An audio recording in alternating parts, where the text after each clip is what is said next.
concelho de Carraseda de Anciães, cujo projeto de delimitação territorial remonta a meados do século XI, situa-se no distrito de Bragança, confrontando geograficamente com os rios Douro e Tua e com os territórios dos concelhos vizinhos de Vila Flor e Torre de Moncorvo.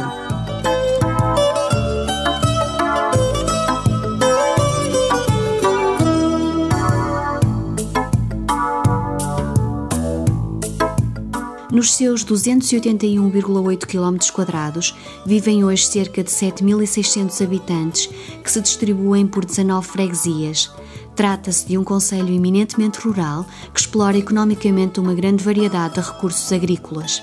Carraseda de Anciães, atual sede administrativa deste que é um dos mais antigos territórios concelhios do nosso país, surge-nos hoje como uma simpática e acolhedora vila, sendo depositária de um ancestral e rica herança histórica, de que é testemunho maior o valiosíssimo património arqueológico e arquitetónico que aqui poderá ser fruído.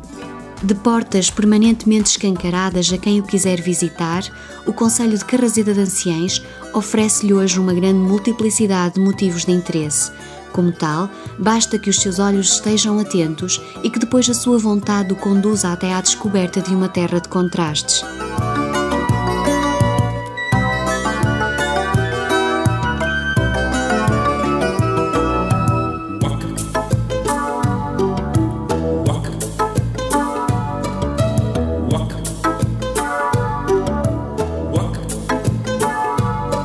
Visitar Carraseda de Anciães será, com toda a certeza, uma experiência inesquecível, sobretudo se o visitante se embrenhar na essência da terra, na descoberta do seu âmago cultural, da sua alma e das suas gentes.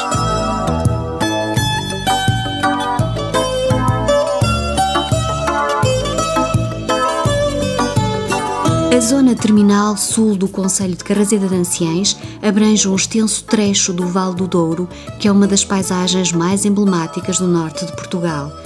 De um imenso fraguedo, triturado e ajardinado quase em exclusivo pela força braçal, nasce, ano após ano, um dos vinhos mais afamados do mundo, o vinho do Porto.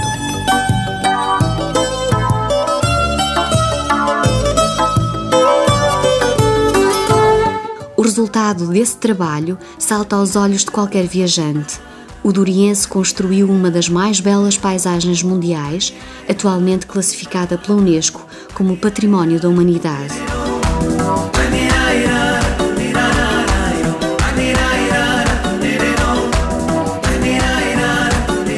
O concelho é limitado a oeste pelo encaixado Vale do Rio Tua. Desde 1880 que o rio Tua se casou com a linha de um caminho de ferro, permanecendo ambos lado a lado numa complementar e estética simbiose. Uma viagem de comboio entre Foz Tua e Brunheda revelar-lhe-á uma natureza em toda a sua plenitude, uma biodiversidade digna de realce e uma fauna e uma flora ricas e variadas. Em São Lourenço, poderá apreciar a pureza do ar, gozar com todos os sentidos as características quase únicas de uma paisagem primordial e retemperadora.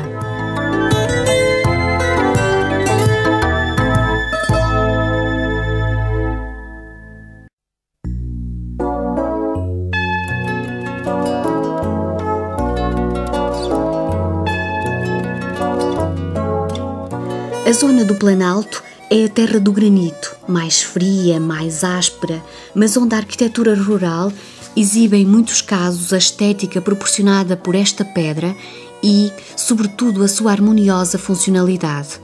Aqui, poder-se-á encontrar pormenores na arquitetura tradicional que são de uma espantosa beleza. Este tipo de modelagem volumétrica do espaço define a habitação como uma unidade integrada dentro do seu ambiente, satisfazendo todas as necessidades funcionais inerentes quer à produção material, quer ao sistema das relações sociais e culturais que se processam dentro da aldeia.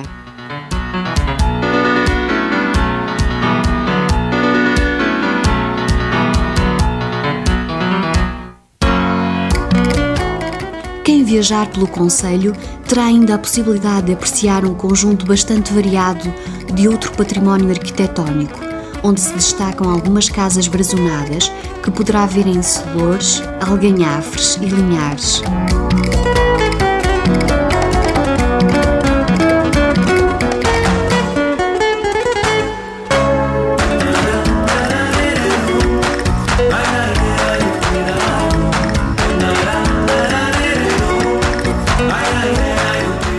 Pontes que estruturam a antiga rede viária do concelho e muitos templos paroquiais, apresentando alguns deles verdadeiras relíquias da arte sacra regional.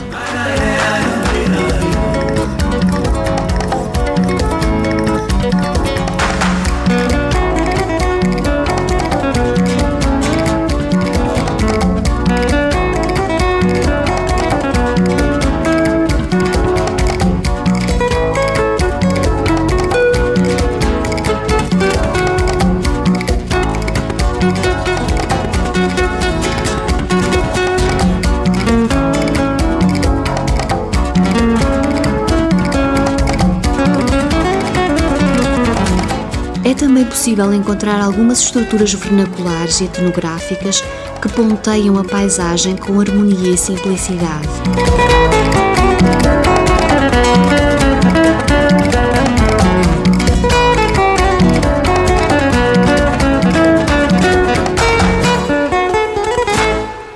Em alguns recantos mais recônditos, encontram-se com alguma frequência ambientes de autêntico bucolismo e estruturas molineiras em excelente estado de preservação.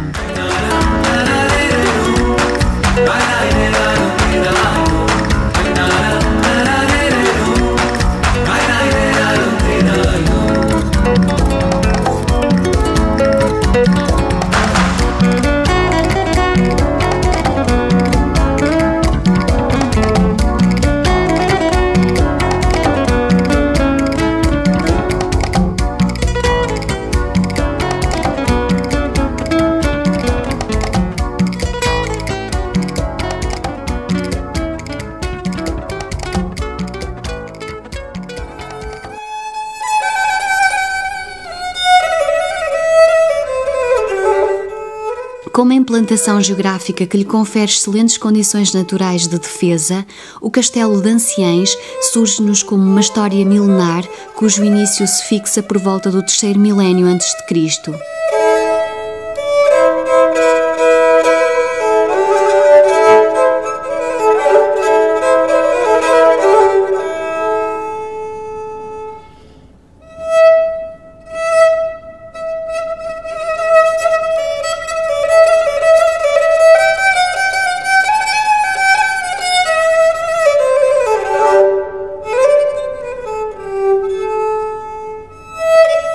Em meados do século XI, a Anciães é concedida a sua primeira carta de foral pelo rei leonês Fernando Magno. Ao longo do período altimedieval, o local possuía já uma longa e reminiscente herança cultural, fator decisivo para se estruturar como centro fulcral na zona fronteiriça do Rio Douro.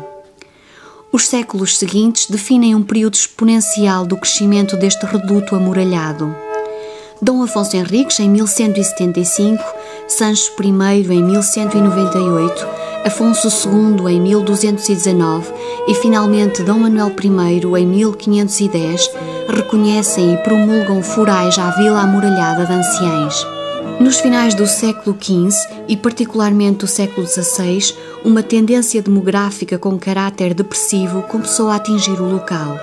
Nas centúrias seguintes, este movimento acabou por se agudizar, culminando na transferência do Paço do Concelho para Carrazeda, ato que ocorreu em 1734.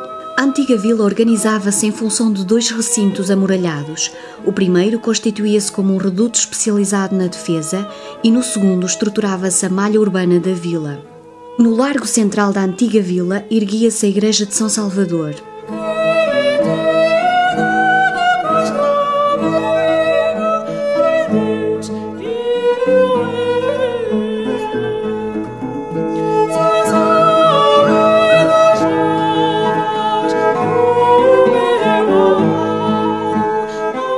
O templo apresenta uma grande profusão de motivos decorativos que o transformam numa verdadeira joia da arquitetura medieval portuguesa.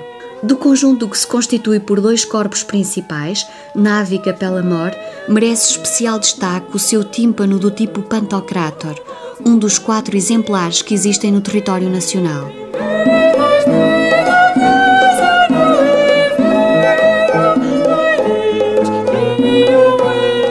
O interior exibe a mesma riqueza decorativa que caracteriza a plástica que decora toda a igreja.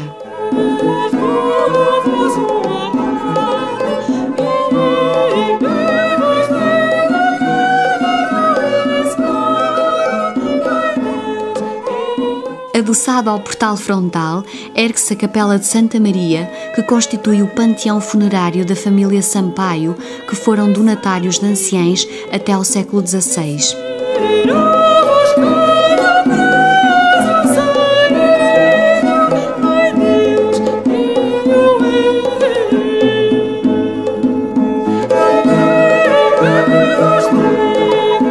A igreja de São João Batista surge-nos como um traçado simples de uma só nave, com duas entradas laterais, sem portal axial e com elementos decorativos muito modestos.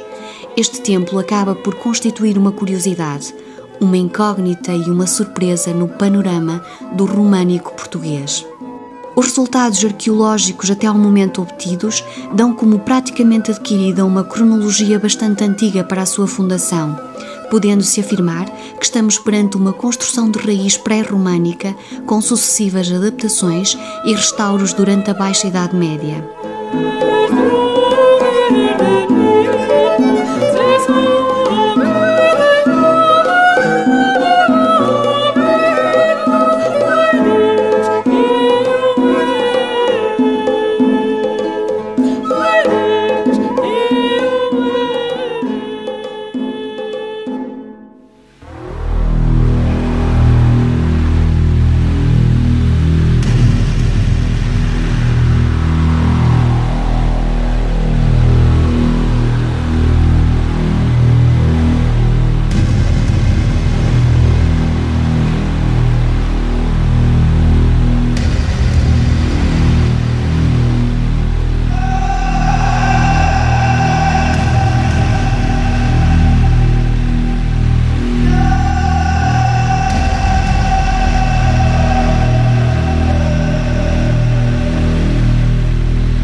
No território concelhio situa-se um dos mais importantes sítios da pintura rupestre pré-histórica portuguesa.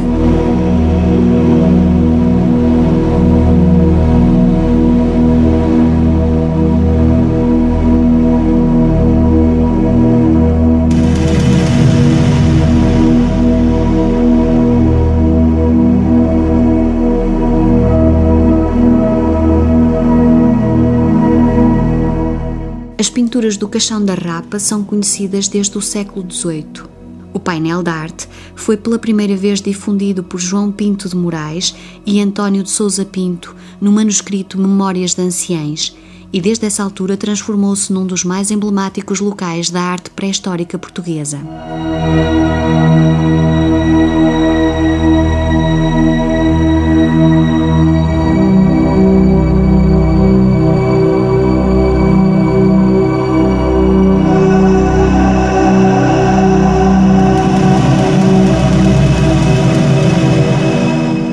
As pinturas organizam-se na planura lisa e vertical de um painel granítico com mais de 4 metros de altura. Nesta superfície ordena-se uma sequência de motivos esquemáticos com uma predominância de formas geométricas retangulares e quadrangulares expressas em tons de vermelho ocre e azul escuro quase negro.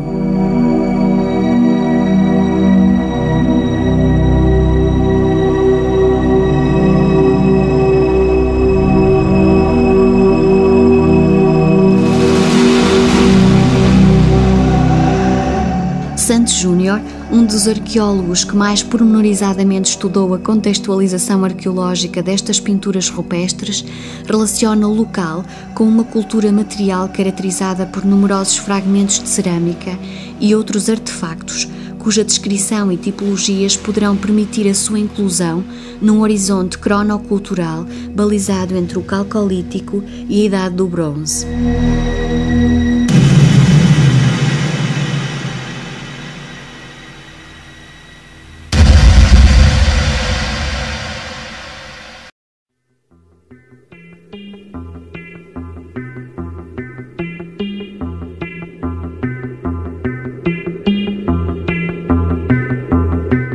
concelho apresenta ainda vários outros motivos de visita, sendo de realçar as inúmeras fragas gravadas que se podem encontrar nas aldeias de Ribalonga, Linhares, Parambos e Pompal de Anciães.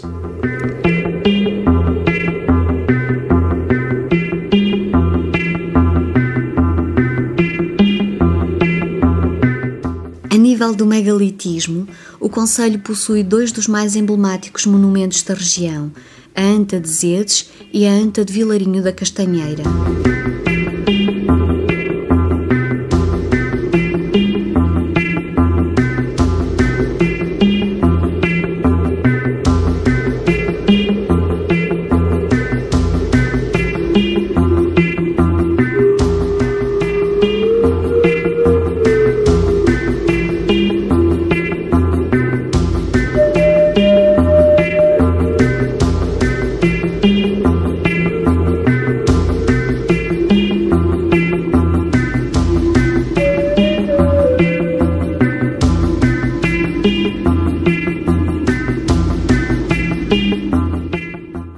São estes os motivos que nos levam a formular o convite para visitar esta terra mesclada entre o xisto e o granito.